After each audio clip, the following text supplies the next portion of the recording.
The idea that states were voluntarily invented by citizens to enhance their own security is utterly untrue. Before governments in tribal times, human beings could only produce what they consumed. There was no excess production of food or other resources. Thus, there was no point owning slaves because the slave could not produce any excess that could be stolen by the master. If a horse pulling a plow can only produce enough additional food to feed the horse, there's no point hunting, capturing, and breaking in a horse. However, when agricultural improvements allowed for the creation of excess crops, suddenly it became highly advantageous to own human beings.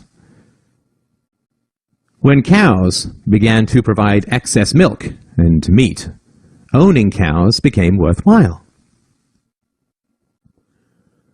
The earliest governments and empires were in fact a ruling class of slave hunters who understood that because human beings could produce more than they consumed, they were worth hunting, capturing, breaking in, and owning.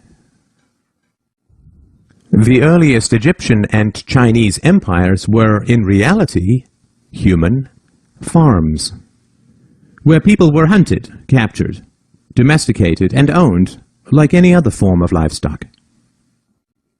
Due to technological and methodological improvements, the slaves produced enough excess that the labor involved in capturing and keeping them represented only a small subset of their total productivity. The ruling class, the farmers, kept a large portion of that excess while handing out gifts and payments to the brutalizing class, the police, slave hunters, and general sadists, and the propagandizing class, the priests, intellectuals, and artists.